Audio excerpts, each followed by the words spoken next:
Hello, and thanks for tuning in to another audio by K's Chronos. I hope you're remembering to take care of yourself and have had a fantastic week. Watch your heads! It's okay. I'm a moth folk too. My name's Sonny, and this is a safe place for folks like us. Hang on. Let me get the gate open and call out to my dad. Actually, I was just coming to get you for lunch. What's happening, Sonny? Those human hunters were chasing down those 3 moth folk, so I shot them down. Just like how we practiced. Good shot, son. You got one right between the eyes. You're getting so good with that crossbow. Thank you, Father. I'll help get them into the village, so we can treat them. Good lad. Be careful. I will be! I love you. I love you too! And here's my darling Rosie, flying right into my arms. How is the patch holding, darling? I still worry about it tearing again. Sonny, barely caught you last time. Oh, sorry, you were speaking. Apologies. This is the worst, you know? Constantly being rendered helpless by you, Sonny, and all the others we've taken in these last 11 years. How am I supposed to contend with so many squishy, poofy cotton balls hugging me and thanking me? Feels like I've gotten a whole harem. I am kidding, Rosie. You are all I want and need. The love of my life, if we're being honest. You aren't secretly harboring any feelings for some of the male moths, are you? What if you were? Well, I'd have to kill him, obviously.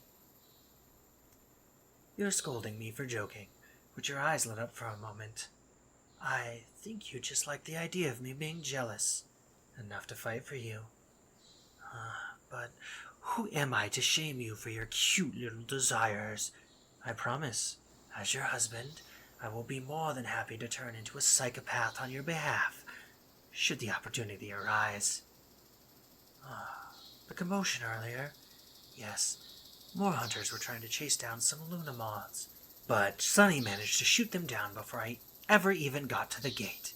He's really becoming quite the archer. Oh, I'm very proud of him too. Do you think we should bake a cake for him once he gets his 100th kill? I remember. Buttercream cake with a light dusting of butterscotch. I gained 5 pounds last time you baked that, you know. And I won't hear any comments about my beanpole figure. No, I still cannot tell you if teaching our son to kill is right or not. I cannot tell you if teaching the others here to defend themselves is our right, or not. But one does what they must to protect their family. I think about how many nights you would wake up screaming, pleading for me to not hurt you. I never want to see an innocent have to suffer simply for being themselves. It took you years just to trust me fully. I don't want that broken ever again. I never want you to look at me like you did when I yelled at you in the art studio that night. I'm still so sorry. No. A kiss to shut me up this time. Chin scritches, Rosie. I think I want more children. Wow. I was hoping to bring that up a bit more eloquently. Apologies, but hear me out. We've made so many scientific breakthroughs this last decade. Mutations aren't going to go away once fully formed, but we've cured so many. I suppose I see Sonny growing so quickly, and it hurts a little, knowing he'll be a man in such short time, out on his own. Besides, he's been begging for a little sister for years now. If you're scared about the risks, I understand. There is always adoption. Worked out fairly well the first time. Mother, Father, 2 of them are okay, but one of them has a big hole in his wing, and I think he's malnourished. Then let's get them taken care of. Don't worry, you are safe now. Thank you, darling. I look forward to pollen sneezes all day.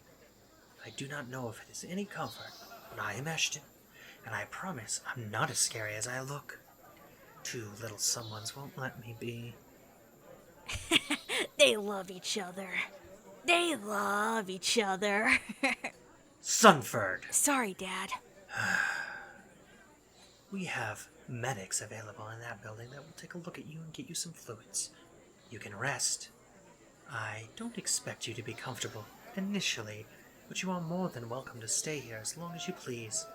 My wife is quite good about following up on concerns, so don't hesitate to let her know if you need something we don't have. I'll walk them to the medics hall, Mother. Come on, new friends. Such a happy boy, despite the cruelties of the world. Most of the people here are so happy with such simple means. Food, water, a warm place to sleep. Years building this little village with my family, watching it grow. Some humans even come here peacefully to trade for fine silk now.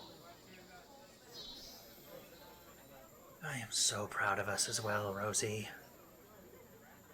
I love you. Your hair is starting to turn a little white. I know that the lifespan of your kind tends to be a little on the shorter side. You've had more trouble moving as of late. You've been tired. No matter how you try and hide it, your life. Sonny's noticed it as well. My Rosie, he's putting on a brave face. Braver than I am, certainly. Please, I asked years ago if you might consider letting me turn you with the same vampiric kiss that turned me, that saved my life. You swore you would consider it if I promised to help you stop the people responsible for the genocide done to your people. If I kneeled before you now, holding your hand like this, and asked you, is this enough for you to stay mine eternally? What would you say, Rosie? Here, let me make good on my word. There. Damned arthritis. Now, is this enough for you to stay mine eternally, Rosie? Have I been good enough to ask something so selfish? Gods, that is a relief. Oh, my sweet Rosie. Thank you, thank you, thank you. Did she say yes? She said yes. Thank you. The transformation might be frightening, but I swear you will come out of it feeling spry and spirited once more. The aches and pains will fade. Drinking blood takes some getting used to, but I'm sure we'll find a way to manage. You know, in time, the rumors about some strange creature that lives in an abandoned castle may very well expand to include his beautiful, elegant wife, who can kill with a single stern look or a fluff of her poof.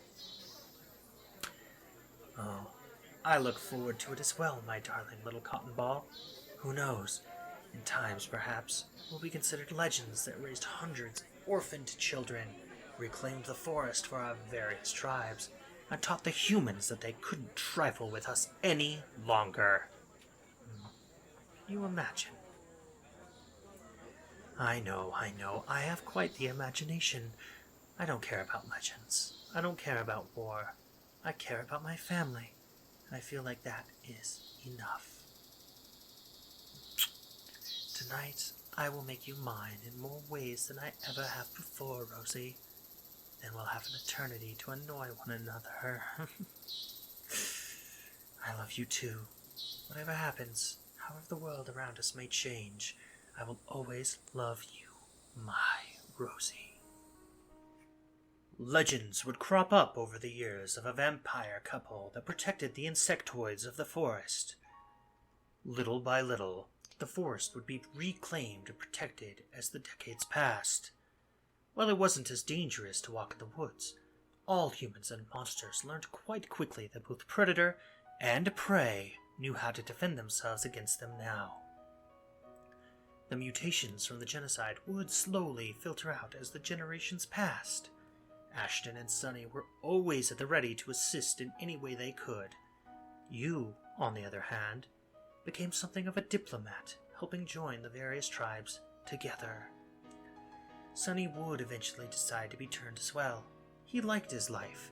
He loved his family and traveled far and wide as a doctor and a pretty damned good archer. Though the pain of not knowing his birth parents, nor their fate, made things strained for a bit, he never doubted that you nor Ashton loved him. He made his peace and did his best to live by your examples, helping those in need, especially the disadvantaged. Ashton never stopped loving you, not even for a moment. He does still take great pleasure in annoying you, though. Some things never change. It's hard to be mad at him when he's taken you to see the world, among other things. You two had your issues, of course, and the trauma on either side of your lives made for a few heated moments. He never stopped trying for his Rosie, though, and he never will. No matter how much he complained, with each child you two adopted together, you could see him grow as a father and person.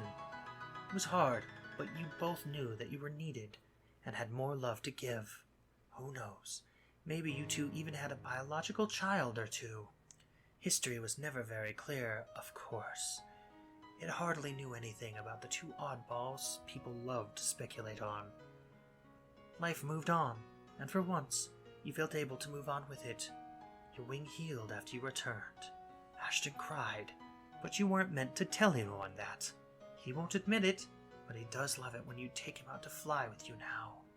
But don't tell anyone that. And thanks again for listening all the way to the end. I hope you have a fantastic day.